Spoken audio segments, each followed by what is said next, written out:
بسم اللہ الرحمن الرحیم۔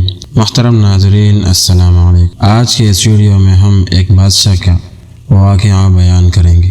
ایک زمانے میں ایک بادشاہ رہا کرتا تھا اور اس کا ایک محل بھی تھا۔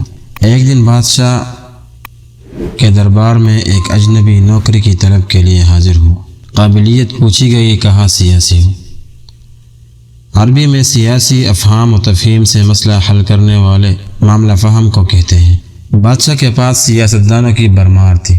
اسے خاص گھوڑوں کے اسطبل کا انچارج بنا لیا جو حال ہی میں فوت ہو چکا تھا۔ چند دن بعد بادشاہ نے اس سے اپنے سب سے مہنگے اور عزیز گھوڑے کے متعلق دریافت کیا۔ اس نے کہا، بے بادشاہ، یہ گھوڑا نسلی نہیں ہے۔ بادشاہ کو تعجب ہوا۔ اس نے جنگل سے سائس کو بلا کر دریافت کیا۔ اس نے بتایا گھوڑا نسلی ہے، لیکن اس کی پیدائش پر اس کی ماں مر گئی تھی۔ یہ ایک گائے کا دودھ پی کر اس کے ساتھ پلا ہے۔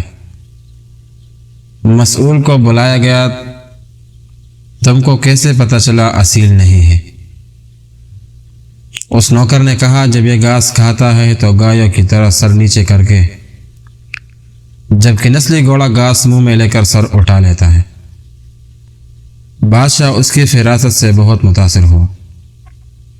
مسئول کے گھر اناج، گھی، دمبے اور پرندوں کا اعلیٰ گوشت بطور انعام بھجوایا۔ اس کے ساتھ ساتھ اسے ملکہ کے محل میں تعینات کر دیا۔ چند دنوں بعد بادشاہ نے مصاحف سے بیگم کے بارے میں رائے مانگی۔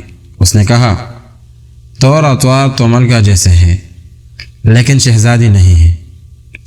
بادشاہ کے پیروں تلے سے زمین نکل گئی۔ حواس بحال کیے، ساس کو بلایا۔ معاملہ اس کے گوش گزر کیا۔ اس نے کہا، حقیقت یہ ہے کہ تمہارے باپ نے میرے خاوند سے ہماری بیٹی کی پیدائش پر ہی رشتہ مانگ لیا تھا، لیکن ہماری بیٹی 6 ماہ ہی میں فوت ہو گئی۔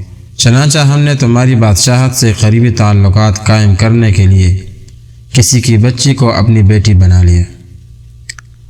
بادشاہ نے مصاحف سے دریافت کیا، تم کو کیسے علم ہوا؟ اس نوکر نے کہا، اس کا خادموں کے ساتھ سلوک جاہلوں سے بدتر ہے۔ بادشاہ اس کی فراست سے خاصا متاثر ہوا۔ بہت سا اناج، بھیڑ بکریاں بطور انعام دی، ساتھ ہی اسے اپنے دربار میں متعین کر دیا۔ کچھ وقت گزرا، مصاحف کو بلایا، اپنے بارے دریافت کیا۔ مصاحف نے کہا، جان کی امان مانگو تو؟ بادشاہ نے وعدہ کیا۔ اس نے کہا، نہ تو تم بادشاہ زادے ہو، نہ تمہارا چلن بادشاہوں والا ہے۔ بادشاہ کو تاؤ آیا، مگر جان کی امان دے چکا تھا۔ سیدھا والدہ کے محل پہنچا۔ والدہ نے کہا، یہ سچ ہے، تم ایک چرواہے کے بیٹے ہو۔ ہماری اولاد نہیں تھی تو تمہیں لے کر پالا ہے۔ بادشاہ نے مصاحف کو بلایا، پوچھا تو اس نے بتایا۔ بادشاہ جب کسی کو انعام و اکرام دیا کرتے ہیں تو ہیرے موتی جواہرات کی شکل میں دیتے ہیں، لیکن آپ بھیڑ بکریاں، کھانے پینے کی چیزیں عنایت کرتے ہیں۔ یہ اسلوب بادشاہ زادے کا نہیں، کسی چرواہے کے بیٹے کا ہی ہو سکتا ہے۔ بادشاہ اپنے نوکر سے بہت متاثر ہوا اور اس کو مستقل اپنے محل میں رکھ دیا۔ کہانی کا خلاصہ یہ ہے کہ عادتیں نسلوں کا پتہ دیتی ہے۔ انسان کی عادت کے بارے میں اس کے نسل کا اندازہ ہو جاتا ہے کہ یہ کس قبیلے اور قوم سے ہے۔